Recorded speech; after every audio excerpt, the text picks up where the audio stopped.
223 பாவங்கள், 413 கட்டளைகள், 97 வாக்குத்தத்தங்கள், 281 ஆசீர்வாதங்கள் அடங்கிய ஒரு புஸ்தகத்தை நாம் தியானிக்க போகிறோம். அல்லேலூயா, ஆமென். 281 ஆசீர்வாதம் இருக்கு பார். அது எந்த புத்தகம் அப்படின்னா சங்கீத புஸ்தகம். சங்கீத புஸ்தகம் கிட்டத்தட்ட 1000 ஆண்டுகளின் தொகுப்பு. 1000 ஆண்டுகளில் நடந்த துயரமான துன்பமான சம்பவங்களை தொகுத்து அந்த சங்கீதக்காரன் துன்ப நேரங்களில் எப்படி ஜெபித்தார்கள், இக்கட்டான நேரங்கள், ஆழ்ந்த மனக்கவலை, பயம், ஏக்கங்கள், அவமானம், தாழ்மை, விடுதலையாக்கும்படி குணமாக்கும்படி ஆண்டவரை நோக்கி ஏறெடுத்த ஜப வரிகள் அதிகமாக நிரம்பின புஸ்தகம் சங்கீத புஸ்தகம். ஆமென். ரொம்ப எளிமையாக இருக்கும். அநேக நேரத்தில் அதை வாசிக்கும்போது அட நம்ம வாழ்க்கை அப்படியே இருக்கே அப்படிங்க, நம்முடைய வாழ்க்கையோடு ஒத்திசைந்து இருக்கிற புஸ்தகம் சங்கீத புஸ்தகம். ஆமென். இந்த சங்கீத புஸ்தகத்திலிருந்து நமக்கு என்ன பாடங்கள் எல்லாம் கிடைக்கிறது என்றால் வாசிக்க கேட்போம். கொலோசையர் 3:16 புதிய ஏற்பாட்டில் இந்த சங்கீதத்தில் என்னெல்லாம் இருக்கு என்று சொல்லி பக்தர்கள் எழுதி வைத்திருக்கிறார். வாசிக்க கேட்போம். கொலோசையர் 3:16. கிறிஸ்துவின் வசனம் உங்களுக்குள்ளே சகல ஞானத்தோடும் பரிபூரணமாக வாசமாயிருப்பதாக சங்கீதங்களினாலும் கீர்த்தனைகளினாலும் ஞான பாட்டுகளினாலும் ஒருவருக்கொருவர் போதித்து புத்தி சொல்லிக் கொண்டு உங்கள் இருதயத்திலே கர்த்தரை பக்தியுடன் பாடி. ஆக சங்கீதங்களிலே என்ன இருக்கிறது என்றால், சங்கீதத்தை அற்பமா நினைச்சிடக்கூடாது. அது ஞான பாட்டு, ஞானத்தை கொண்டு வருகிற பாட்டு மட்டுமல்ல, ஸ்தோத்திரம், போதனைகளை சொல்லக்கூடியது, புத்தி சொல்லக்கூடியது சங்கீதம். ஹல்லேலூயா, ஆமென். ஞானம் கற்று தருகிறது. துன்ப நேரத்தில் ஓஹோ இப்படி தான் ஜெபிக்கணுமா, பரிசுத்தவான்கள், பழைய ஏற்பாட்டு பரிசுத்தவான்கள் இப்படியெல்லாம் துன்ப நேரத்தில், ஆழ்ந்த மன கவலையின் நேரத்தில், சோத்திரம், நோயினால் பீடிக்கப்பட்டிருந்த நேரத்தில் இப்படியெல்லாம் ஜெபித்து ஜெபம் பண்ணி விடுதலை பெற்று கொண்டார்களே என்று மிக அருமையாக போதிப்பது சங்கீத புஸ்தகம். அல்லேலூயா, ஆமென். சோத்திரம். பழைய ஏற்பாட்டன்னு சொல்லி அதை நம்ம ஒதுக்கி விடக்கூடாது. பாருங்க, ஏசப்பாவுடைய பிரசங்கத்தில் சங்கீதங்களை தேவன் பயன்படுத்தினார். அல்லேலூயா. வாசிக்க கேட்போம். லூக்கா எழுதின சுவிசேஷம் 24:44. அவர்களை நோக்கி மோசேயின் நியாய பிரமாணத்திலும் தீர்க்கதரிசிகளின் ஆகமங்களிலும் சங்கீதங்களிலும் என்னை குறித்து எழுதியிருக்கிறவைகள் எல்லாம் நிறைவேற வேண்டியதென்று நான் உங்களோடு இருந்தபோது உங்களுக்கு சொல்லிக் கொண்டு வந்த விசேஷங்கள் இவைகளே என்றார். அல்லேலூயா.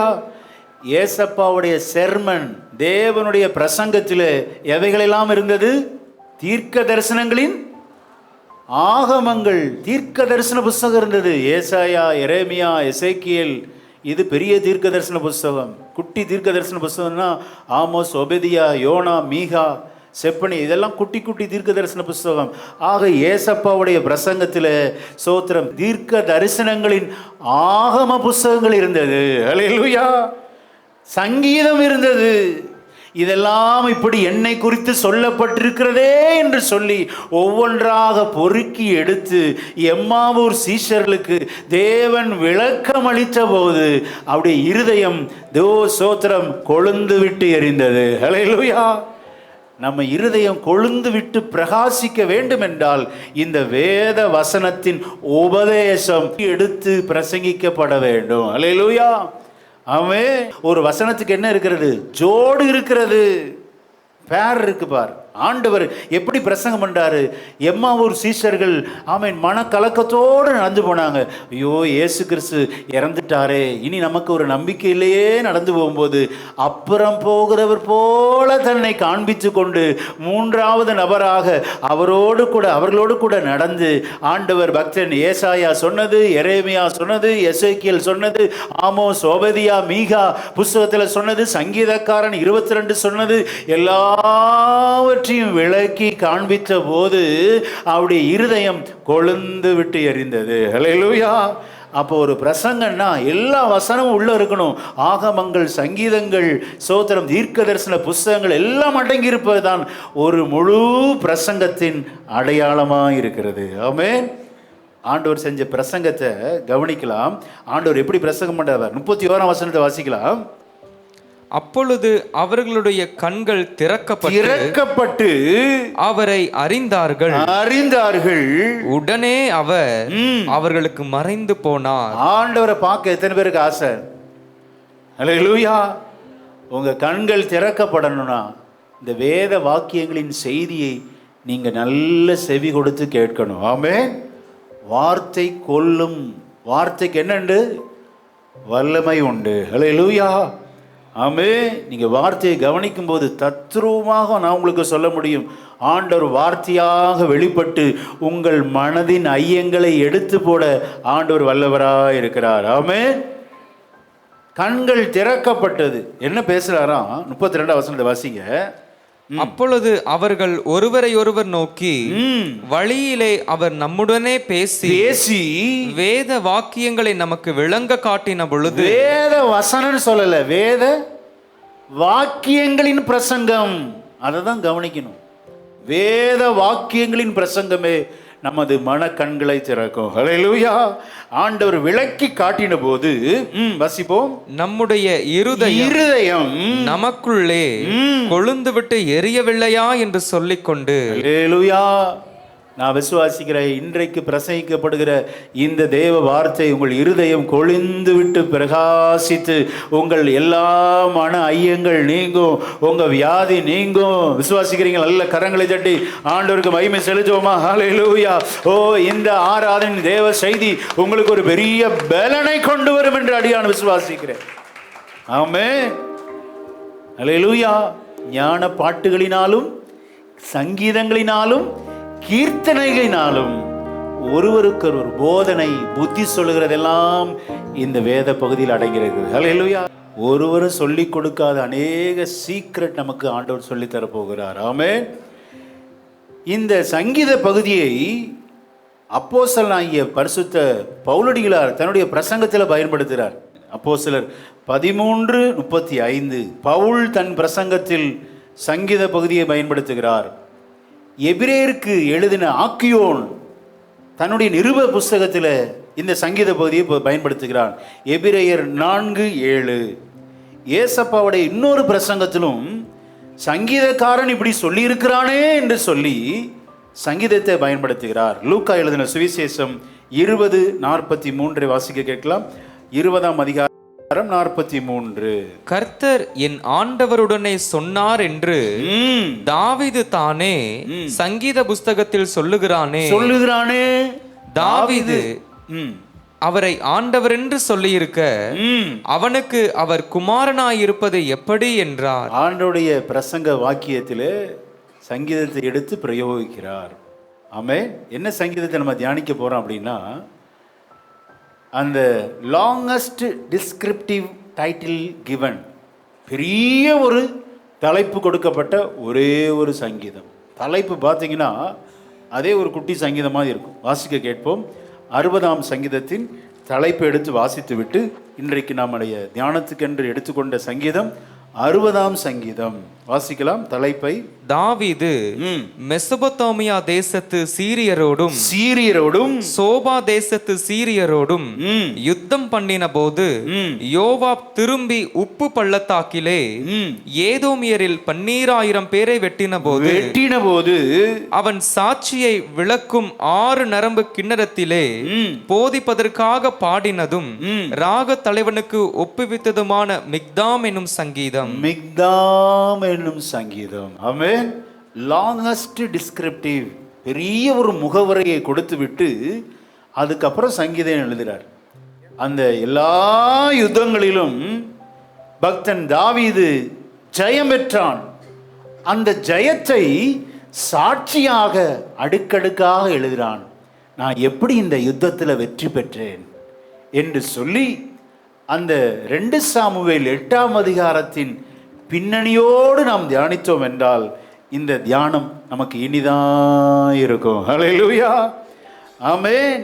தாவீதுக்கு 3 விதமான மனிதரோடு போராட்டம்.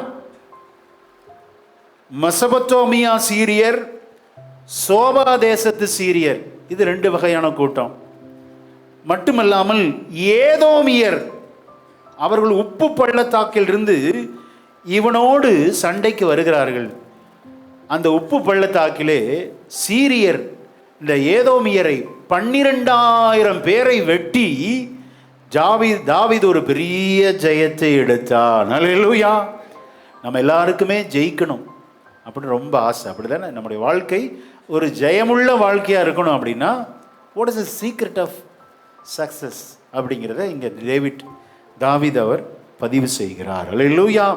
உப்பு பள்ளத்தாக்கில் ஏதோமியரில் 12,000 பேரை வெட்டின போது அந்த யுத்தத்தை எப்படி தான் ஜெயமாக மாற்றிக்கொண்டான்.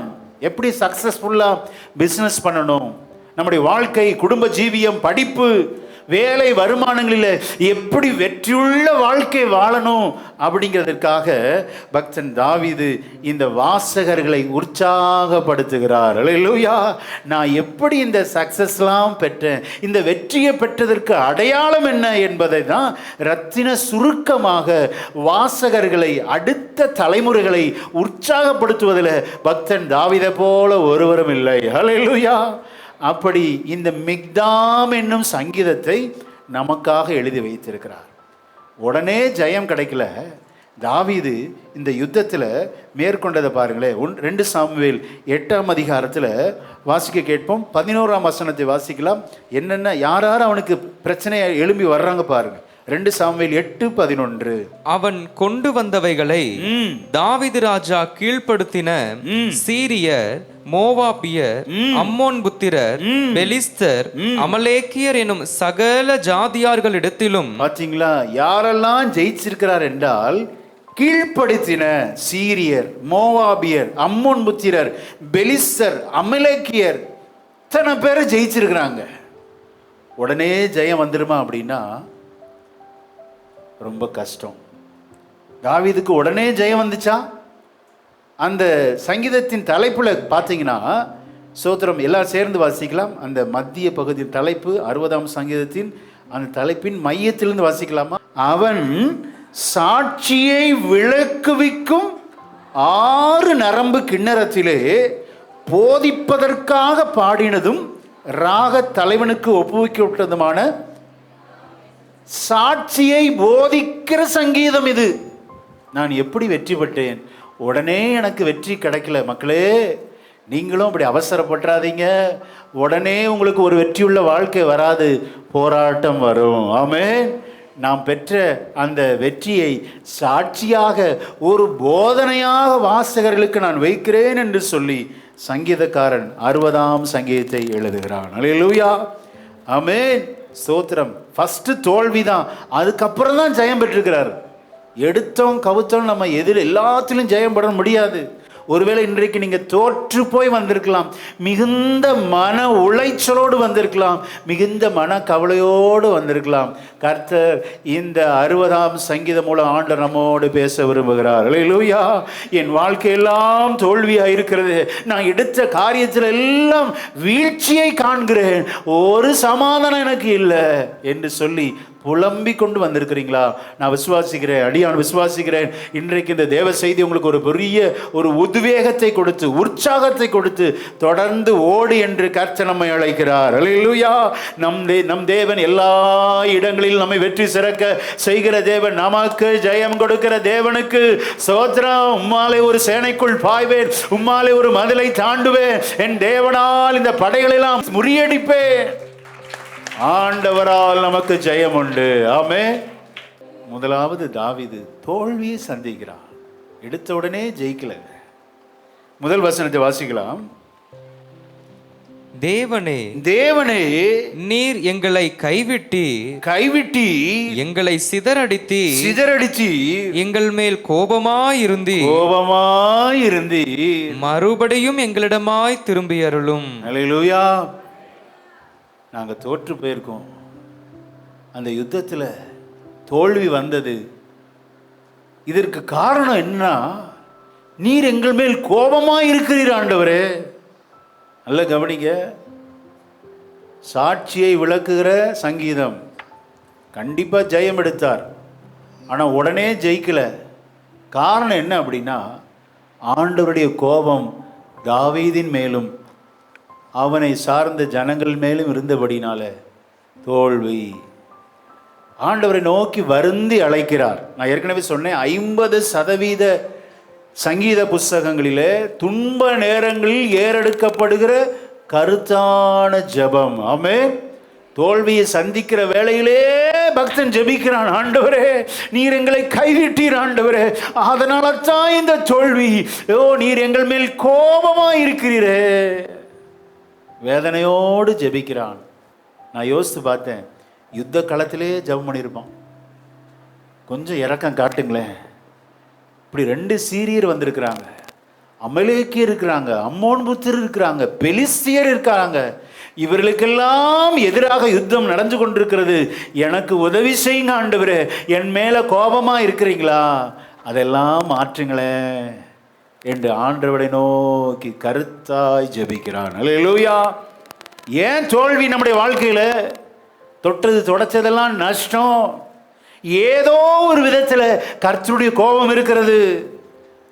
தேவஜனம் கருத்தாய் ஜெபித்தால் ஆண்டவர் கோபத்தை மாற்றி ஒரு ஜெயத்தை தர அவர் வல்லவராய் இருக்கிறார். அல்லேலூயா. மறுபடியும் எங்களிடம் கோபிச்சா எப்படி இருப்பாங்க? பிள்ளைகளும் பார்த்துருக்கிறீங்களா? டே இங்கே பாடுறா செல்லம் சொல்லி அம்மா அப்பாலாம் அப்படியே முகத்தை கொடுக்கவே மாட்டாங்க. ஏன்? கோபம். ஆண்டவரை பார்த்து அழகாக வர்ணித்து சொல்றார், என் கோபமாக இருக்கனால தானே இப்படி முகத்தை திருப்பிட்டு இருக்கிறீங்க, தயவு செய்து என்ன பாருங்களேன். பார்த்தீங்களா எவ்வளோ எல்லாருக்கும் புரிகிற விதத்தில் ஆண்டவர் எழுதி வச்சிருக்கிறார். இதை வாசிக்கிற தேவஜனம் இப்படி ஜெபிக்கணும். ஆண்டவரை பார்த்து, கோபமாக இருக்காதீங்க ஏசப்பா, என்னை மன்னிங்க ஆண்டவரே, என்மேல் இரக்கமாயிரும். அல்லேலூயா. இந்த தோல்வியை கூட நான் சகிச்சிருவேன், நீங்க என்கிட்ட பேசாம இருக்காதீங்க. உங்க பிரிவு, நீர் இப்படி கோபமாய் இருப்பது எனக்கு ஒரு பெரிய இடியை இறக்குனது போல இருக்கு, எங்களிடமாய் திரும்பி அருளும். அல்லேலூயா. செல்ஃபிஷ் பிரேயர் இல்ல, பொதுவான ஜெபம். என்னிடமாய் திரும்பி அருளும் ஜெபம் பண்ணியிருக்கிறாரா? எங்களிடத்துல குறைவு இருக்கு, மன்னிங்க ஆண்டவரே, எங்களிடமாய் திரும்பி அருளும், இஸ்ரவேல் ஜனத்திற்கு இரக்கம் செய்யுங்கப்பா. இதை தியானிக்கிற தேவஜனம் சற்று நிதானிக்கணும். நம்முடைய வாழ்க்கையில எதை வைத்து நம்ம ஆண்டவரை கோபப்படுத்தி இருக்கிறோம்? கோபப்படாம இருப்பாரா? கண்டிப்பா ஏதாவது ஒரு செய்கைகளே தேவன் நம்ம மேல் கோபமாக இருப்பார். இந்த ஆராதனை வேளையிலே தேவ செய்தியிலே உங்களுக்கு தெரியும் எந்த இடத்துல நான் தவறி இருக்கிறேன், எந்த இடத்துல ஆண்டவருக்கு விரோதமா நான் செயல்பட்டு இருக்கிறேன். எல்லாம் அறிந்தவர்கள் நீங்கள். அல்லேலூயா. உங்களுக்கும் தெரியும் நீங்க எந்த இடத்துல தவறு செய்தீர்கள், எந்த இடத்தில் ஆண்டவரை வருத்தப்படுத்தினீங்க. இன்றைக்கு ஆண்டவர் வருந்தி அழைக்கிறார் தேவ ஜனத்தை. ஸ்தோத்திரம். எத்தனை பேர் கர்த்தரிடத்தில் வர ஆயத்தமா இருக்கிறோம்? அல்லேலூயா. நீங்கள் உங்களை ஒப்பு கொடுத்தால் கர்த்தர் உங்களுக்கு நேராக திரும்புவார். ஆமென். இந்த ஆண்டுடைய பிரிவை பக்தனால் தாங்கிக் கொள்ள முடியவில்லை. இதை எப்படி உருவகப்படுத்துகிறான் பாருங்களேன். 2ஆம் வசனத்தை வாசிங்க. பூமியை அதிர பண்ணி அதை வெடிப்பாக்கினி அதன் வெடிப்புகளை பொருந்த பண்ணும், அது அசைகின்றது. பொதுவாக தேவனுடைய நியாய தீர்ப்பை பக்தர்கள் எப்படி உருவகப்படுத்துறாங்க அப்படின்னா, பூமி அதிர்கிறது போ, ஆண்டவர் போட்டு குலுக்குன்னு குலுக்கிறது போல இருக்கு. இதெல்லாம் எதை குறிக்கிறது அப்படின்னா, ஸ்தோத்திரம், தேவன் நம்மேல் கோபமா இருக்கிறார், தேவனுடைய நியாய தீர்ப்பு நம்மேல் வந்திருக்கிறது என்பதை இப்படி பக்தர்கள் ஸ்தோத்திரம் இப்படி எர்த்குவேக் பூமி அதிர்ச்சியை கம்பேர் பண்ணி சொல்றாங்க. இப்போ தாவீதுக்கு என்ன பிரச்சனை அப்படின்னா, பூமியே அதிர்வது போல இருக்கு. தோல்வியை ஆண்டவர் அப்படி உணர்த்துகிறார். தோற்று போய் வந்திருக்கிற மகனே மகளே, உன்னுடைய வாழ்க்கையில் ஏன் தொடர் தோல்விகள், தொடர் கையை தொட்டதெல்லாம் நஷ்டம் அப்படின்னா, ஏதோ ஒரு விதத்தில் நீ கர்த்தரை துக்கப்படுத்திருக்கிறாய். அந்த துக்கம் மாற வேண்டும் என்றால் உன் கருத்தான ஜெபம் மிகவும் அவசியம். அல்லேலூயா. ஆண்டவரே எங்களிடம் மறுபடியும் திரும்பி அருளும். ஜெபிக்க முடியுமா? ஜெபம் பண்ணா கண்டிப்பா ஜெபத்தை கேட்டு நம் பக்கம் ஆண்டவர் திரும்புவார். அல்லேலூயா. அந்த நம்பிக்கையை கொடுப்பதற்காகத்தான், உங்களை திருப்பி அனுப்புவதற்காக அல்ல. ஏன் இதெல்லாம் எழுதி வச்சிருக்காங்கன்னா, நம்ம துன்ப நேரத்தில் இப்படி ஜெபிக்கணும், பூமி அதிர்ச்சியை போல உணரணும். ஆண்டோடைய பிரிவு மோசமான பேரிடருக்கு ஒப்பனையா இருக்கிறது. வஸ்ட் பேரிடர். பூமி அதிர்ச்சி வந்தா எப்படி பாருங்க, வீடு எல்லாம் இடிந்து சுக்குநூறாகிறது, எல்லா சொத்துக்களும் இழந்து போகிறார்கள். அப்படிப்பட்ட ஒரு பிரிவை சந்திக்கிறான் தாவீது. ஆமென். அடுத்து ஒரு உருவகத்தை வைக்கிறார். நமக்கு எல்லாருக்கும் தெரிஞ்ச ஒரு உதாரணம், எல்லாருக்கும் தெரிந்த ஒரு உதாரணத்தை வைத்து தான் தேவனுடைய நியாய தீர்ப்பு இங்கே ஒப்பீடு செய்யப்படுகிறது. அடுத்த வசனத்தை வாசிக்கலாம். உம்முடைய ஜனங்களுக்கு கடினமான காரியத்தை காண்பிக்கிறீரப்பா. தத்தளிப்பின் மதுபானத்தை எங்களுக்கு குடிக்க கொடுத்தீர். என்ன குடிக்க கொடுத்தீர்? மதுபானம் தெரியாதவங்க யாராவது இருக்கிறீங்களா? எல்லாருக்கும் தெரியும். மதுபானம் உள்ளே போனதென்றால் நம்மை நிலை குலைய செய்துவிடும். மதுபானம் எப்போ ஒரு மனிதனுக்குள்ள போகுதோ அவன் தன் நிலையை மறக்கிறான். அவன் ஒவ்வொரு அடிகளும் தடுமாறுகிறது. அதற்காக தான் பயன்படுத்தியிருக்குது. அதுக்காக எல்லாரும் மதுபானம் குடிங்கன்னு சொல்லலை. மதுபானத்தை எதுக்கு இங்கே கம்பேர் பண்ணி பக்தன் தாவீது சொல்லுகிறார் என்றால், மதுபானம் அறிந்தினவன் எப்படி ஒவ்வொரு அடிகளையும் நிலை குலைந்து வைக்கிறானோ, அப்படி என் வாழ்க்கை தடுமாறி போக வேண்டிய பாதை தெரியாம இப்படி அல்லல் படுகிற ஆண்டவரே, எனக்கு நீங்க உதவி செய்யுங்க. மதுபானத்தின் பாத்திரத்தை எனக்கு குடிக்க கொடுத்தீரே, இப்படிப்பட்ட நியாய தண்டனையிலிருந்து என்னை விடுவியும் ஆண்டவரே. அல்லேலூயா. இப்பொழுது தியானித்துக் கொண்டிருக்கிற நிலை இங்கே வந்திருக்கிற ஒரு சிலருடைய வாழ்க்கையில நடக்கலாம். நிற்க நிலை இல்லை, தடுமாறுகிறேன், என் கால்களின் ஒவ்வொரு அடியும் எடுத்து வைக்கும்போது பயப்படுகிறேன், உறுதியான பாதம் எனக்கு இல்லை, ஒரு நிலைவரமான பிஸ்னஸ் இல்லை, பயங்கர ஏற்றத்தாழ்வுகள் என்று சொல்லி உங்களுடைய வாழ்க்கையில பல தோல்விகளை சந்தித்து வந்திருக்கலாம். பயப்படாதே. ஹல்லேலூயா. ஆமென். இந்த drunkenness, it's like a divine judgment is comparing. ஒரு தெய்வீக நியாய தீர்ப்போடு ஒப்பிட்டு பக்தன் எழுதுகிறான். இப்படி சொல்லிட்டு, என்னத்தான் நீங்க எங்களை இப்படி வெறுத்தாலும் ஒரு நம்பிக்கையை கொடுக்கிறார் பக்தன் தாவீது. ஹல்லேலூயா. ஆமென். முதல் 3 வசனங்கள், ஆண்டவர் எங்களை தூக்கி எறிந்து விட்டார், ஆண்டவர் எங்கள் மேல் அன்பா இல்லை, கர்த்தருடைய கோபம் எங்கள் மேல் இருக்கிறது, அவருடைய நியாய தண்டனைகள் எங்கள் மேல் இருக்கிறது, தொடர்ந்து தோல்விகளையே சந்தித்து வருகிறேன், தொடர்ந்து ஏமாற்றங்கள், நான் நினைத்தது ஒன்று நடக்கிறது ஒன்று, நிற்க நிலை இல்லை, தடுமாற்றம். புலம்பாதீங்க. இந்த தடுமாற்றங்கள் அப்படியே மாறும் என்றால் ஸ்தோத்திரம், வெற்றிக்கான ஒரு வழியை பக்தன் தாவீது அடுத்த வசனத்துல வாசகர்களுக்கு காண்பித்து கொடுக்கிறார். என்ன வசனம்? 4 வசனத்தை வாசிக்கலாம். சத்தியத்தின் நிமித்தம் ஏற்றும்படியாக உமக்கு பயந்து நடக்கிறவர்களுக்கு ஒரு கொடியை கொடுத்தீர். ஹல்லேலூயா. கொடியை பிடிச்சிட்டார். இப்போ என்ன கொடி? இயேசு என்ற நாமத்தின் சிலுவை கொடி. ஹல்லேலூயா. ஆமே. எங்க பலத்தை சார்ந்து பார்த்தா ஒன்றும் நடக்கல ஆண்டவரே. இப்பொழுது உங்க கொடியை நாங்க பிடிக்கிறோம். உங்களுடைய நாமத்தில் எனக்கு வெற்றி உண்டு. ஹல்லேலூயா. தேவஜனம் இன்றைக்கு சோத்திர தோற்று போய் வந்திருக்கலாம். அநேக அவமானங்களுக்குள்ள நீங்கள் கடந்து சென்று வந்திருக்கலாம். கர்த்தருடைய நாமத்தில் நமக்கு வெற்றி உண்டு. விசுவாசிக்கிறீங்களா? அந்த 4ஆம் வசனத்தை எல்லாம் சேர்ந்து நல்ல சத்தமா பாடி அந்த கொடியை உயர்த்தி பிடிப்போம். சோதரெல்லாம் சேர்ந்து வாசிக்கலாம். சத்தியத்தின் நிமித்தம் உமக்கு பயந்து நடக்கிறவர்களுக்கு அல்லேலூயா வெற்றி கோடி பீடித்திடுவோம், நாம் வீரநடை நடந்திடுவோம். வெற்றி கோடி. நல்ல கரங்களை தட்டி உற்சாகமா. ஓ வெள்ளம் போல சாத்தான் வந்தாலும் ஆமென், வெள்ளம் போல நமக்கு வெற்றி உண்டு. அவருடைய நாமத்தினாலே கொடியை உயர்த்துவோம். மகளே நீ அஞ்சாதே என் மகளே, அஞ்சாதே என் மகனே, வெற்றி கொடி வெற்றி கொடி வீழ்த்திடுவோம். ஆமே வெற்றி கொடி வீழ்த்திடுவோம்.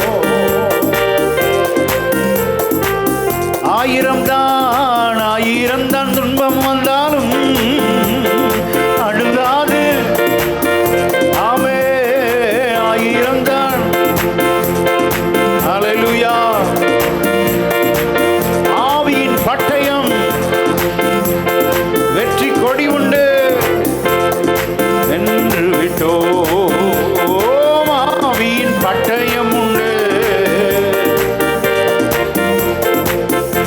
வெற்றி கொடி வெற்றி கொடி வீடிச்சிடுவோம். ஹல்லேலூயா. வெற்றி கொடி வீடிச்சிடுவோம். ஹல்லேலூயா. இன்னைக்கு நம்ம 26ஆம் தேதி முழுவதும் அகில இந்த இந்திய தேசம் கொடியை உயர்த்தி கொண்டிருக்கிறது. நமக்கு ஒரு கொடி உண்டு, அது வெற்றி கொடி. நல்ல கரங்களை தட்டி ஹல்லேலூயா. ஓ நமக்கு ஜெயம் கொடுக்கிற தேவனுக்கு ஸ்தோத்திரம். எல்லா இடங்களிலேயும் நமக்கு வெற்றி சிறக்க செய்கிற தேவன். ஹல்லேலூயா. அப்படி ஆண்டவர் மேல நம்பிக்கை வச்சிடணும். ஒரு நம்பிக்கையை கொடுக்கிறார் பார். முதல் 3 வசனங்கள் தத்தளிப்பின் வசனங்கள். ஆண்டவரே எங்களை கைவிட்டீர், எங்களுக்கு ஸ்தோத்திரம், தோல்வியை சந்திக்கிறோம் ஆண்டவரே, நீர் எங்கள் மேல் ஏன் கோபமாய் இருக்கிறீர் என்று சொல்லி உமது முகத்தை எங்களிடமாய் திருப்பியருளும் என்று மன்றாடி ஜெபிக்கிறான். ஜெபத்தில் எதை பயன்படுத்தணும்? விசுவாச வார்த்தைகளை நாம் பயன்படுத்த வேண்டும். வெற்றி கொடியை உடனே உயர்த்தி பிடிக்கிறார் பாருங்க. இந்த கொடியானது எதற்கு எவைகளோடு இணைந்து சொல்லப்படுகிறது என்றால், அந்த வசனத்தை மீண்டும் வாசிக்கலாம். 4ஆம் வசனத்தை. சத்தியத்தின் நிமித்தம் ஏற்றும்படியாக உமக்கு பயந்து நடக்கிறவர்களுக்கு ஒரு கொடியை கொடுத்தீர். அல்லேலூயா. கொடினா வெற்றி, அப்படிதானே? கிரிக்கெட்ல ஒரு 6 அடிச்சா உடனே பார்வையாளர்கள் இந்தியா கொடியை உயர்த்தி அப்படி ஆட்டி காமிக்கிறாங்க. ஸோ வெற்றி இங்கு எதோடு இணைந்து இருக்கிறது என்றால், கர்த்தருக்கு பயப்படுகிற பயத்தோடு. ஆமென், ஸ்தோத்திரம். வெற்றி எங்கே இருக்கோ, சந்தோஷம் எங்கே இருக்கோ, அங்கே பயம் இருக்காதான். பொதுவாக எல்லாரும் பெரிய மிஸ்டேக் பண்ணுறது சோகத்தில் இல்லைங்க, சந்தோஷத்தை தான் எல்லாருமே தவறு செய்வாங்களாம். சந்தோஷப்பட்டு தவறு செய்து விடக்கூடாது என்பதற்காக வெற்றியோடு ஃபியர் ஆஃப் காட், கர்த்தருக்கு பயப்படுகிற பயத்தை பக்தன் இணைக்கிறான். தேவ ஜனத்திற்கு எல்லா இடங்களிலும் வெற்றி உண்டு. ஆனால் ஒன்றை ஞாபகம் வைத்துக் கொள்ள வேண்டும், கர்த்தருக்கு பயப்படுகிற பயம் என் இருதயத்தில் இருக்க வேண்டும். அல்லேலூயா. ஆமென். அந்த பயம் இல்லாமல் இருந்தால் சந்தோஷப்படும்போது கண்டிப்பாக மதுவையும் மாதுவையும் தேட ஆரம்பிச்சிருவாங்க. அப்படிதானே இந்த உலகம். ஆனால் கிறிஸ்தவத்தின் வெற்றி அப்படி அல்ல. களி கூறுதல், கர்த்தருடைய சமூகத்தில் அவருக்கு பயந்து நாம் களி கூற வேண்டும். ஹல்லேலூயா. தேவனுக்கு பயப்படுகிற பயம் இல்லாமல் வெற்றி இல்லவே இல்லை அப்படிங்கிறார் பார்.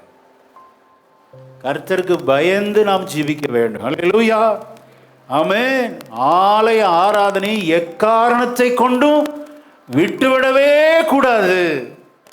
ஆராதனைக்கு உள்ள வந்துட்டா கர்த்தர் என்னை பார்க்கிறார் என்கிற அந்த பயம் நமக்கு இருக்கணும். Fear of God. ஆண்டவர் ஆலயத்துக்குள்ளே வந்துட்டா நம்முடைய ஒவ்வொரு மூமெண்ட்டை கவனிப்பார். நம்ம எங்கே பார்க்குறோம், என்ன செய்கிறோம், நோட்ஸ் எடுக்கிறோமா, எல்லாம் அக்கு வேற ஆணி வேற கவனிப்பார். எங்கே போட்டிருக்கு வாசிக்கலாம். லூக்கா 21ஆம் அதிகாரம் 2ஆம் வசனத்தை வாசிக்கலாம். இயேசு தேவாலயத்தில் நுழைந்த போது ஆண்டுடைய கண்கள் எப்படி கூர்மையாய் பார்க்குது பாரு. வாசிங்க. அவர் கண்ணேறிட்டு பார்த்தபோது, கண்ணேறிட்டு பார்க்கிறார் தேவாலயத்துல யார் யார் என்ன பண்றாங்கன்னு. ஐஸ்வர்யவான்கள் காணிக்கை பெட்டியிலே தங்கள் காணிக்கைகளை போடுகிறதை கண்டார். ஒரு ஏழை விதவை அதிலே 2 காசை போடுகிறதையும் கண்டு இந்த ஏழை விதவை மற்றெல்லாரை பார்க்கிலும் அதிகமாய் போட்டாள் என்று மெய்யாகவே உங்களுக்கு சொல்லுகிறேன். அல்லேலூயா. அப்படின்னா எல்லா மூமெண்ட்டையும் பார்க்குறாரு. என்ன செய்கிறோம்? குவாலிட்டி ஆண்டவரை ஆராதிக்கிறோமா? தரத்தை இழந்து ஆண்டவரை ஆராதிக்கிறோமா? நம்முடைய அர்ப்பணிப்பு எப்படி இருக்கிறது? டெடிகேஷன், தியாகம்.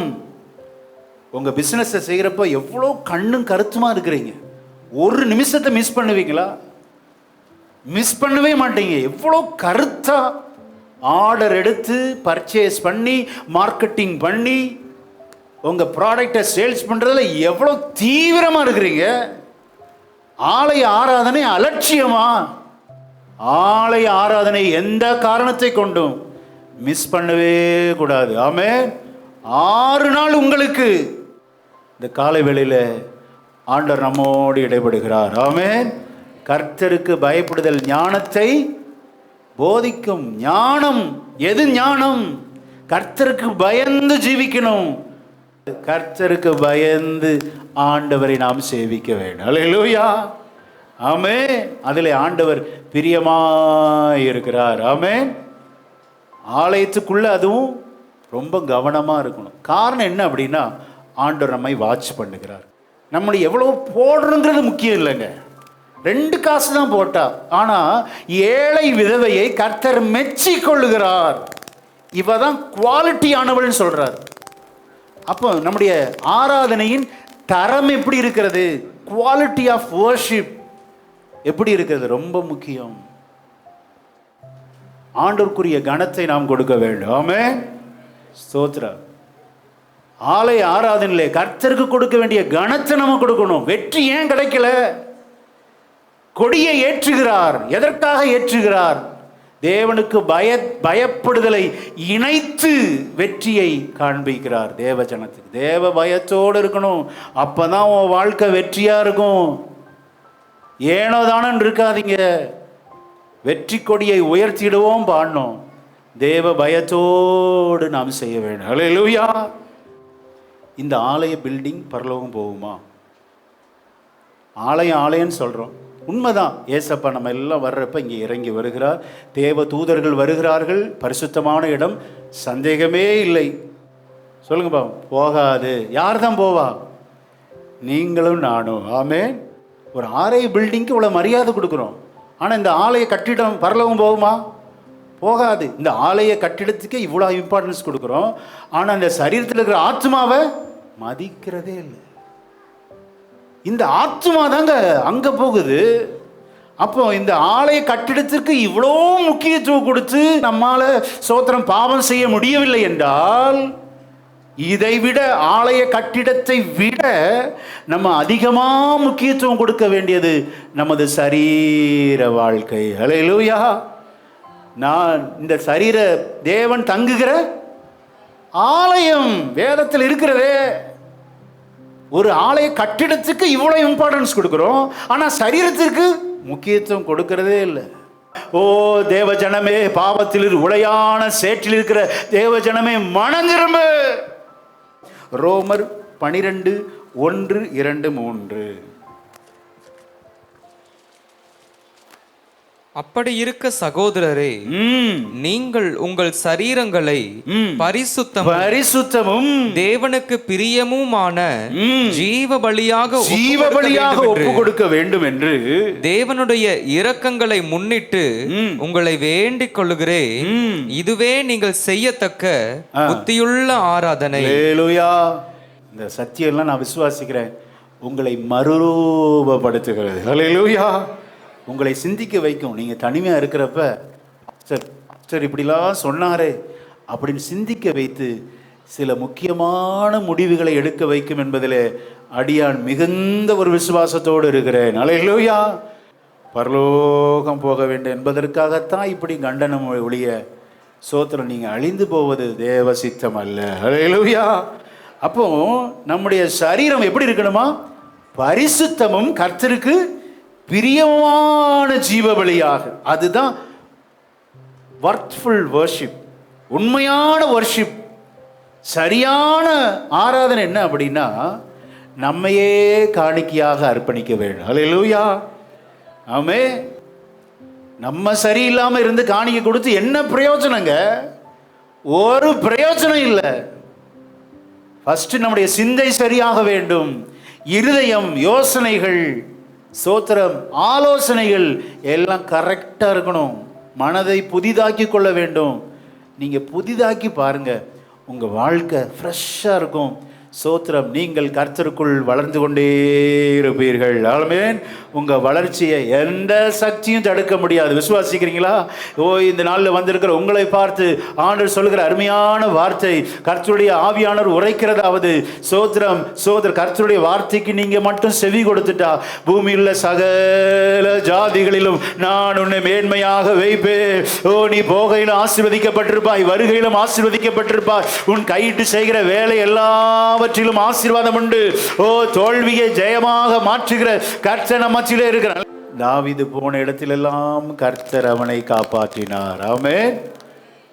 இந்த 4ஆம் வசனம் முடியும் போது பிராக்கெட்ல ஒன்று போட்டிருக்கு. என்னது? சேலா அப்படின்னு. என்ன? ரிப்பீட். இவ்வளோ நேரம் பேசின பிரசங்கத்தை இனி ரிப்பீட் பண்ணுங்கன்னு அர்த்தம். சில முக்கியமான கருத்துக்களை சொல்றப்ப இப்படி சேலான்னு போட்டுருவார். அடுத்த வசனத்தை வாசிக்கலாம். 5ஆம் வசனத்தை வாசிங்க. உமது பிரியர் விடுவிக்கப்படும்படி உமது வலதுகரத்தினால் ரட்சித்து எனக்கு செவி கொடுத்தருளும். அல்லேலூயா. இவ்வளோ நேரம் ஆண்டவர் நம்ம மேல கோபமா இருக்க மாதிரி அப்படி எழுதி வச்சார். இப்போ என்ன போட்டவர்? ஒரு வார்த்தைய, உமது மை பிலவட் அப்படிங்கிறார். பிரியார். இவ்வளோ நேரம் கோபமா இருந்த ஆண்டவர் இப்போ இறங்கி வந்துட்டார்னா காரணம் என்ன? உமக்கு நான் பயந்து வெற்றி கொடியை பிடிச்சிருக்கேன் ஆண்டவரே. அல்லேலூயா. உங்களை நான் வருந்தி அழைக்கிறேன். ஏன் பலத்தினால முடியாது, உங்க பலத்தினால தான் இந்த தோல்வியை ஜெயமா மாற்ற முடியும். உங்க ஒத்தாசை எனக்கு வேண்டும். அல்லேலூயா. ஆண்டவரை அப்படி வருந்தி அழைச்சா கண்டிப்பாக வருவார். நம்ம மேலே இருக்கிற எல்லா கோபமும் மாறி இந்த 5ஆம் வசனம் வாசிக்கிற உங்களை பார்த்து ஆண்டுடைய ஆவியானவர் இந்த காலை வேளையிலே உரைக்கிறார், நீங்கள் கர்த்தருக்கு பிரியமான ஜனம். அல்லேலூயா. ஏன்னா வார்த்தைக்கு செவி கொடுக்கிறேன். முழுக்க முழுக்க இது பரிசுத்த ஆவியானுடைய வார்த்தை. விசுவாசிக்கிறீங்களா? அல்லேலூயா. ஆண்டவருக்கு பயப்படுகிற பயத்தை நம்ம சார்ந்து கொண்டா உடனே நாம் கர்த்தருக்கு பிரியமாய் மாறி விடுகிறோம். அல்லேலூயா. உமது பிரியர் விடுவிக்கப்படும்படி உமது வலது கரத்தினால் ரட்சித்து எனக்கு செவி கொடுத்து. இப்போ இவ்வளோ நேரம் யார் பேசினது? தாவீது பேசுகிறார். இப்போ திடீர்னு ஆண்டவர் பேசுகிற மாதிரி சங்கீதக்காரன் பேசுகிறார். நல்ல கவனிங்க. என்றைக்கெல்லாம் கர்த்தருக்கு பயப்படுகிற பயம், ஆண்டுடைய ஒத்தாசையை நம்ம சார்ந்து கொள்கிறோமோ, நமக்குள்ள பரிசுத்த ஆவியானவர் இறங்கி பரலோக தூதுவை நம்முடைய வாயிலே ஆண்டவர் வைப்பார். ஆமென். இப்போ திடீரென்று சங்கீதக்காரன் ஆண்டவர் பேசுகிற விதமாக பேச ஆரம்பிக்கிறார். மீதமுள்ள 3 வசனங்கள். முதல் வசனம் என்ன? தேவன் தமது பரிசுத்தத்தை கொண்டு விளம்பினார். ஆகையால் களிகூருவே சீகேமை பங்கிட்டு சுக்கோத்தின் பள்ளத்தாக்கை அளந்து கொள்ளுவேன். ஆண்டவர் சொல்ற மாதிரியே சங்கீதக்காரன் பேச ஆரம்பிச்சிட்டார். கர்த்தரோடு இசைந்து விட்டால் நம்முடைய வாயின் வார்த்தைகள் கர்த்தருடைய வார்த்தைகளாகவே மாறிவிடும். அல்லேலூயா. ஆமே. ஆண்டவர் கோபத்தை எடுத்துட்டார்னா, நம்ம வெற்றி கொடியை பிடித்து விட்டோம் என்றால், கர்த்தருக்கு பயப்படுகிற பயத்தை நாம் சார்ந்து கொண்டோம் என்றால், ஆண்டவருடைய வார்த்தை நமக்குள்ள வெளிப்படும். எங்கிருந்து பேசுகிறாரு? தமது பரிசுத்தத்தை கொண்டு. இது எங்கன்னா சாங்சுரி பிளேஸ், பரிசுத்த ஸ்தலம். அங்கிருந்து ஆண்டவர் பேசுறாரு. என்ன பேசுறாரு? 7ஆம் 8ஆம் வசனத்தை வாசிக்கலாம். 7ஆம் வசனத்தை வாசிக்கலாம். கீலேயாத் என்னுடையது, கீலேயாத் என்னுடையது, மனாசேயும் என்னுடையது, எப்பிராயிம் என் தலையின் பெலன், யூதா என் நியாய பிரமாணிகன், மோவாப் என் பாத பாத்திரம், ஏதோமின் மேல் என் பாதரட்சியை எரிந்து போடுவேன், பெலிஸ்தியாவே பெலிஸ்தியாவே என் நிமித்தம் ஆர்ப்பரித்துக்கொள். ஆண்டவர் கோபப்பட்டு சொல்ற மாதிரியே சொல்றாரு. ஏதோமியரே, நீங்கள் ஏன் ஜனத்துக்கு எதிராக வருவீங்க? உங்க மேல, ஏதோமியரே உங்கள் மேல் என் பாதரட்சிகளை போடுவேங்கிறார். தமது ஜனத்துக்காக கர்த்தர் வைராக்கியம் கொண்டு விட்டால் சோத்திரம். நம்ம சின்ன பிள்ளைலாம் அடிச்சுக்கோங்க பாரு, பாரு எதை வச்சு அடிக்கிற அப்படின்னு. ஏதோமியர் அவர்கள் இஸ்ரவேல் ஜனத்துக்கு விரோதமாக வந்த எதிரிகள். அவர்களுக்கு விரோதமாக என் பாதரட்சியை நான் எரிந்து விடுவேன்கிறார். அல்லேலூயா. உங்களோடு எதிர்த்து வருகிறவர்களோடு நீ யுத்தம் பண்ணாதே, கர்த்தரே யுத்தம் பண்ணுவார். அல்லேலூயா. அது ஏதோமியரா இருக்கலாம், அமலேக்கியரா இருக்கலாம், அம்மோன் புத்திரரா இருக்கலாம். கர்த்தர் உங்களுக்காக ஆண்டவர் வழக்காடுகிற தேவன். நல்ல கரங்களை தட்டி ஓ தீர்க்க தரிசனமாக நான் உங்களுக்கு சொல்லுகிறேன், பரிசுத்த ஆவியான பலிபீடத்திலிருந்து உரைக்கிறது. ஓ காரியம் என்னவென்றால், உங்களுக்கு விரோதமாய் வருவார்கள், அவர்கள் 7 வழியா நான் துரத்தி விடுவேன். ஓ ஸ்தோத்திரம். ஆமென். ஹல்லேலூயா. ஓ இந்த யுத்தம் கர்த்தருடையது, இந்த யுத்தம் உங்களுடையது அல்ல. இந்த யுத்தத்தை நடப்பிக்கிறவர் கர்த்தர். ஹல்லேலூயா. ஆமென். ஏதோமியருக்கு என் பாதரட்சியை காட்டுவேங்கிறார். பார், பயப்படாதீங்க. உங்க எதிரிகளை நினைத்து, உங்களோட யுத்தம் பண்ணுகிற நினைத்து நீங்க சோர்ந்து போகாதீங்க. கர்த்தரே உங்களுக்காக யுத்தம் பண்ணுவார். ஆமென். அடுத்த வசனத்தை வாசிக்கலாம். அரணான பட்டணத்திற்குள் என்னை நடத்தி கொண்டு போகிறவர் யார்? யார்? ஏதோ மட்டும் எனக்கு வழிகாட்டுகிறவர் யார்? இப்போ தாவீது பேசுறார். ஆண்டவரே, ஏதோ வரைக்கும் நான் இப்போ போறேன், எனக்கு உங்களால் வழிகாட்ட முடியுமா? ஆண்டவரிடத்துல கைடன்ஸ் கேட்கணும். அல்லேலூயா. நம்முடைய தொழிலை குறித்து, தொழிலில் நுணுக்கங்கள் இருக்குங்க, சின்ன நுணுக்கங்கள், அந்த யுக்திகளை ஆண்டவரிடத்தில் நாம் கேட்க வேண்டும். அல்லேலூயா. ஆமென். விசுவாசிக்கிறீங்களா? கேட்க முடியுமா? ஆண்டவரே, என்னுடைய பிசினஸை செய்ய வேண்டிய அந்த நுணுக்கங்களை எனக்கு கற்றுத்தாரும். அல்லேலூயா. அந்த யுக்திகளை எனக்கு கற்றுத்தாரும். ஏதோ மட்டும் என்னை வழி நடத்துகிறவர் யார்? தேவனுடைய ஒத்தாசை நாம் சார்ந்து கொள்ள வேண்டும். அப்படியே நம்ம சிறு பிள்ளைய போல நம்மளை தாழ்த்தி விட வேண்டும். அல்லேலூயா. ஆமென். அப்படி பண்ணிட்டோம்னா ஆண்டவரே நம்மை வழி நடத்துவார். அடுத்த வசனத்தை வாசிங்களா? சோத்திரம். உதவி செய்யும் ஆண்டவர் மீது ஆழமான நம்பிக்கை தாவீதுக்கு. ஆகவே தான் இந்த வரிகள் எல்லாம் பதிவு செய்யப்பட்டிருக்கிறது.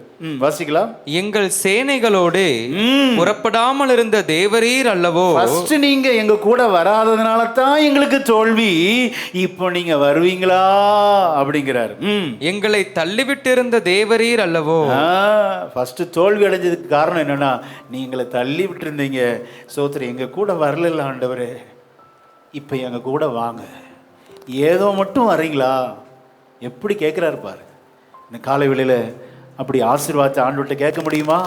நமக்காக தான் எழுதி வச்சிருக்காரு. இப்படிலாம் ஜெபிக்கணும். நம்ம நல்ல வழிகாட்டுங்க ஆண்டவரே, இப்படி கெஞ்சி நம்ம ஜெபிக்கணும். ஆமே. அடுத்த வசனத்தை வாசிக்க கேட்போம். 11ஆம் வசனத்தில், இக்கட்டில் எங்களுக்கு உதவி செய்யும் மனுஷனுடைய உதவி விருதா. இக்கட்டான நேரத்தில் இருக்கிற ஆண்டவரே, 2 பக்கம் சீரியர்கள், வடபகுதியில் தென்பகுதியில் ஏதோமியர் வந்திருக்கிறாங்க. நான் எப்படி சமாளிப்பேன்? இக்கட்டான நேரம் எனக்கு உதவி செய்யும் மனிதனுடைய உதவி விருதா. அல்லேலூயா. 1000 பேர் தெரியலாங்க. நமக்கு ஒரு பிரச்சனைங்கிறப்ப பக்கத்தில் இருக்கணுமே, இருக்க மாட்டாங்க. அதுதான் நமக்கு பெரிய சங்கடமாக போயிடும். நிறைய பேர் தெரிஞ்சு வச்சிருப்போம். நிறைய வக்கீல தெரியும், போலீஸை தெரியும், ஸ்தோத்திரம், ஜட்ஜை தெரியும். ஆனா நமக்கு ஒரு பிரச்சனை, மன உளைச்சல் அப்படின்னா யார் உதவி செய்வார்கள்? இந்த காலை வேளையில உங்களையே நான் சார்ந்து கொள்றேன். சொல்ல முடியுமா? ஆமென். ஆண்டவரே, எங்களுக்கு உதவி செய்யுங்கப்பா. இக்கட்டில் மனுஷர் உதவி விருதா, நீரே எங்களுக்கு உதவி செய்வீராக. எத்தனை பேர் விசுவாசிக்கிறீங்க? நீங்க போகிற இடமெல்லாம் கர்த்தர் உங்களுக்கு வாய்க்க பண்ணுவார். ஆமென். உங்களை காப்பாற்றுகிறவர் கர்த்தர் ஒருவரே. ஆமென். மனுஷர் வேண்டும், ஆனா மனுஷர் தயையை நாடி போகாதீங்க. இங்க இந்த சங்கீதக்காரன் கர்த்தருடைய உதவியே நாடுகிறான். அல்லேலூயா. தோல்வியோடு ஆரம்பித்த சங்கீதம் முடியும் போது ஜெயத்தோடு முடிக்கிறார். ஆமென். கைவிட்டீர் இப்படிலாம் சொன்னார். இப்போ பிரியர்னு ஆரம்பிக்கிறாரு. இப்போ என் கூட வருவீங்களா? உங்கள் உதவி எனக்கு இருக்கு ஆண்டவரே சொல்லி 12ஆம் வசனத்தை வாசனை முடிச்சிருவோம். வாசிக்க கேட்போம். 12ஆம் வசனம். தேவனாலே பராக்கிரமம் செய்வோம், பராக்கிரமம் செய்வோம், அவரே அவரே எங்கள் சத்துருக்களை மிதித்து போடுவார், மிதித்து போடுவார். அல்லேலூயா. என்ன ஒரு வெற்றி முழக்கம் பாருங்க. உங்களுக்கு எதிராக பல மந்திரங்களை பண்ணலாம், பயப்படாதீங்க. உலகத்தில் இருக்கிறவனிலும் உங்களுக்குள் இருப்பவர் பெரியவர். நல்ல கரங்களை தட்டி ஹல்லேலூயா. உங்கள் சத்துருக்களை கர்த்தரே மிதித்து போடுவார். ஆண்டவருக்கு இஸ்ரவேல் ஜனங்களுக்கு விரோதமாய் உருவாக்கப்படுகிற ஆயுதம் வாய்க்காதே போகும். நல்ல கரங்களை தட்டி கர்த்தர் உங்களுக்காக யுத்தம் செய்கிறார், நீங்கள் சும்மா இருப்பீர்கள். ஆமென். இஸ்ரவேல் ஜனம் 430 ஆண்டுகள் அடிமைத்தனத்திலிருந்து விடுதலை ஆனார்கள். அப்படி விடுதலை ஆகி வரும்போது அவர்களுக்கு எதிராக செங்கடல் நின்றது. அல்லேலூயா. இயற்கை பல நேரத்தில் நமக்கு தடையை கொண்டு வரும். நம்ம நினைக்கிற மனுஷன் மட்டும்தான் பிசாசு. செங்கடல் இயற்கைங்க, அது முன்னேறுவதற்கு தடையாயிருந்தது. முழு சமுத்திரமும் கொந்தளித்து கொண்டிருந்தது. பின்னால திரும்பி பார்த்தா யார் வர்றா? பார்வோன் தனது சேனைகளோடு ரதங்களோடு யுத்தத்துக்கு வர்றாங்க. பயந்துட்டாங்க, தத்தளிச்சுட்டாங்க. அப்படியே பின்னால ஒரு கால் வைக்க முடியல, முன்னால ஒரு கால் வைக்க முடியல. பெரிய தடை, என்ன செய்யணும் தெரியல. அப்ப பக்தன் மோசே எழும்பி சொல்லுகிறார், பயப்படாதிருங்கள். அல்லேலூயா. ஆமென். எப்பக்கமும் நெருக்கம், எனக்கு எந்த ஒரு பக்கமும் கால் வைக்க முடியல. எதிர்கால பயம் என்று சொல்லி வந்திருக்கிறீங்களா? ஆண்டவர் முதல் சொல்லுகிற வார்த்தை பயப்படாதிருங்கள். ஆமென். இரண்டாவது சொன்னாரு, ஸ்டாண்ட் ஸ்டில், நீ நின்று கொண்டு நான் உனக்கு செய்யும் ரட்சிப்பை பாருங்கள் அப்படிங்கிறார். Stand still. முதல் ஆர்டர் கர்த்தர் செவரல் ஆர்டரா மோசே கொடுக்கிறார். முதல் ஆர்டர் ஃபியர் நாட், பயப்படாதிருங்கள். இரண்டாவது கட்டளை நீ நின்று கொண்டு. ஆமென். 430 வருஷம் அடிமையா இருந்துட்டாங்க. இவங்க கையில வீச்சருவாலோ ஈட்டியோ பிடிக்க தெரியாது, கொத்தடிமைகளா இருந்தாங்க. இப்ப இவங்களுக்கு சண்டை போட தெரியாது. ஆண்டவர் சொல்றார், உனக்கு சண்டை போட தெரியாது இல்ல, நானே இந்த யுத்தத்தை செய்கிறேன். அல்லேலூயா. ஆமென். சில இடத்துல நம்மால சண்டை போட்டு நம்முடைய காரியத்தை நம்ம ஜெயமாய் மாற்றிக்கொள்ள முடியாது. தாவீது ஏதோமியரே 12,000 பேரை வெட்டினா, நம்ம போய் வெட்ட முடியுமா? அதெல்லாம் ஆவிக்குரிய அர்த்தம். பிசாசு நமக்கு விரோதமாய் பல படைகளோடு ஒரு கர்த்தரே யுத்தம் செய்வார். நாம் இயேசுவின் நாமத்தினாலே பிசாசை தான் ஜெயம் எடுக்க வேண்டும். அல்லேலூயா. 430 வருஷம் அடிமைத்தன வாழ்க்கை. உங்களுக்காக கர்த்தரே வழக்காடுவார். ஆமென். ஸ்டாண்ட் ஸ்டில், நின்று கொண்டு பார்ப்பா. உன் அசிஸ்ட் எனக்கு தேவையில்லைங்கிறார் ஆண்டவர். நீ 430 வருஷம் அடிமையா இருந்த, உனக்கு யுத்தம் பண்ண தெரியாது, நீ அமைதியா இரு, சும்மா இரு, நான் செய்கிற யுத்தத்தை பாருன்னு சொல்லி இஸ்ரவேல் ஜனத்தை அப்படி நிற்க வச்சு அவர்களுக்கு முன்பாக ஒரு கீழ்காற்றை அனுப்பினார். அல்லேலூயா. கீழ்காற்று அனுப்பும்போது இந்த ஜனம் கடந்து கொந்தளிக்குது. ஐயோ, நமக்கு சின்ன ஒரு காற்று அடித்தாலே ஐயோ பேய் காற்று அடிக்குது, காற்று அடித்தா கூட பயந்துடும். ஏற்கனவே சமுத்திரம் இப்போ ஒரு கீழ்காற்று, பின்னால் பார்வோனின் படை சேனைகளின் இரைச்சலின் சத்தம். பயந்துட்டாங்க. ஆண்டவர் சொல்ல, பயப்படாத, கீப் சைலண்ட், பேசாத அப்படிங்கிறார். ஏன்னா இது அப்படியே கண்ணீர் தார தாரையா ஊற்றி ஒரே ஒப்பாரி வச்சு அழுகுது. எங்களுக்கு எகிப்திலே கல்ற இல்லையா, சாகரோன்னு முடிவு பண்ணிட்டாங்க. கவனிங்க, ஆண்டவர் சொல்ல கீப் சைலண்ட், பயப்படாதேங்கிறார்.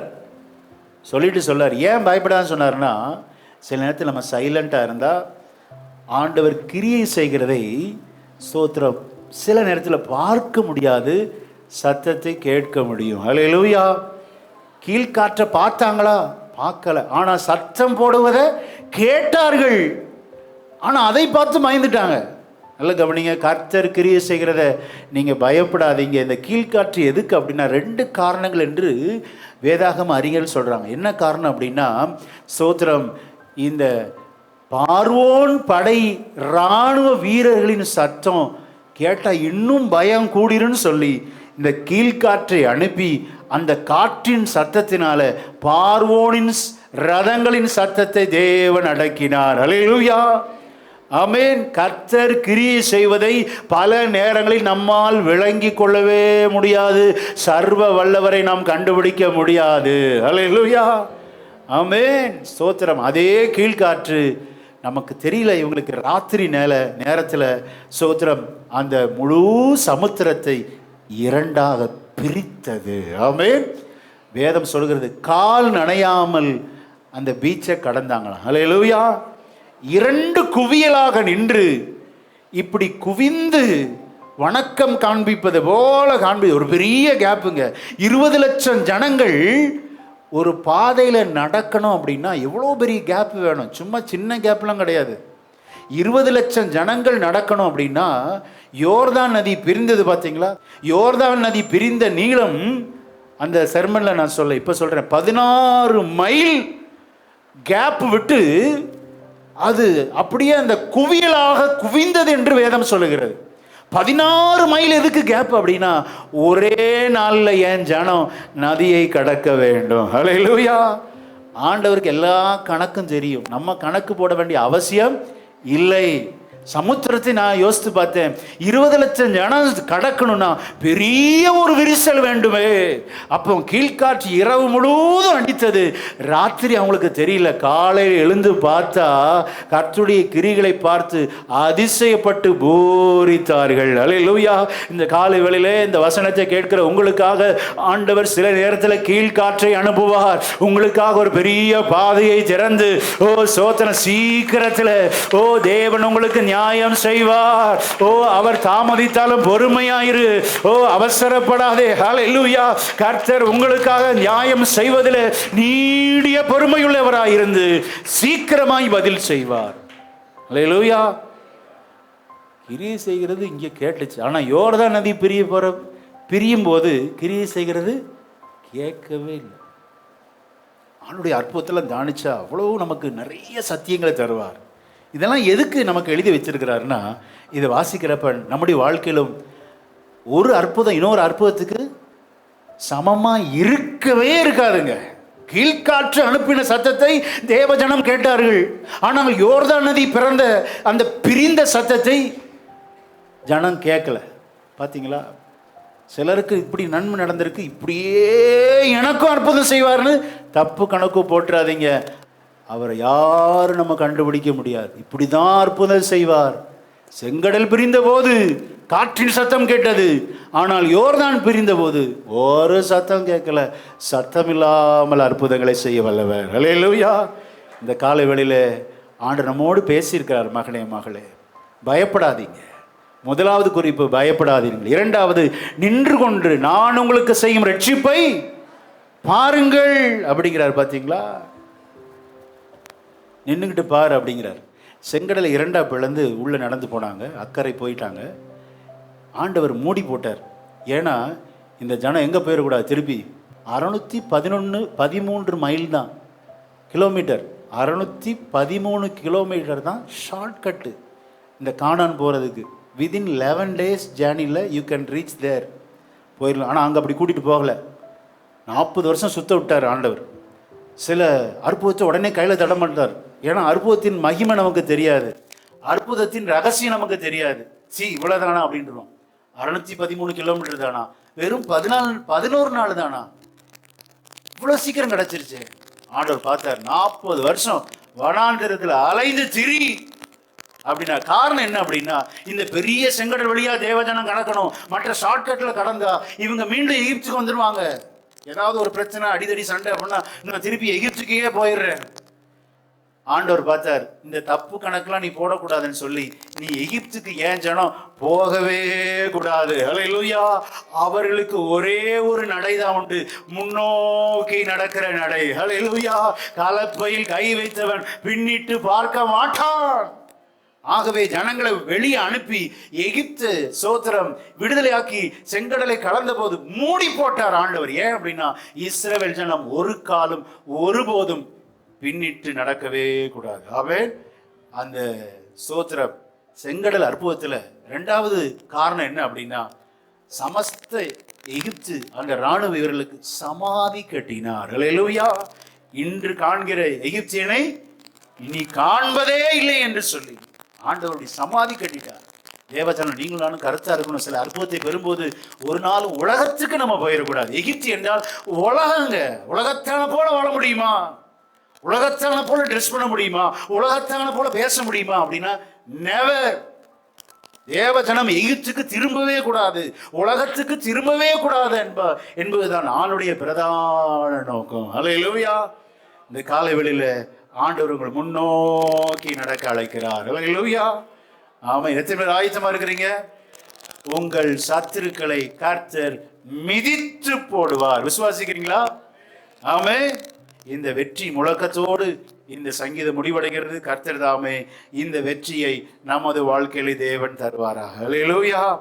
ஆமென். கொஞ்ச நேரம் எல்லா கரங்களை தட்டி ஆண்டவருக்கு மகிமை செலுத்துவோமா? உங்கள் சத்துருக்களை மிதித்து போடுகிற கர்த்தர் இங்கே வந்திருக்கிறார். உனக்கு ஒரு ஜெயத்தை கொடுக்க கர்த்தர் இங்கே வந்திருக்கிறார்.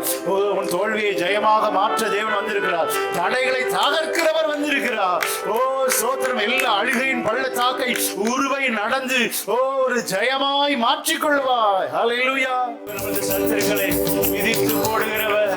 ஓ நாம் அவர்களுக்கு பிரியமாய் இருக்கும்போது, அவருடைய ஜெய கொடியை ஏற்றும் போது, அவருக்கு பயப்படும் போது தோல்வி ஜெயமாய் மாறும். ஹல்லேலூயா. வானத்திலும் பூமியிலும் சகல அதிகாரமும் படைத்த எங்கள் பரிசுத்தமுள்ள பிதாவே, இந்த காலை வேளையில உமக்கு நாங்கள் நன்றி செலுத்துகிறோம்.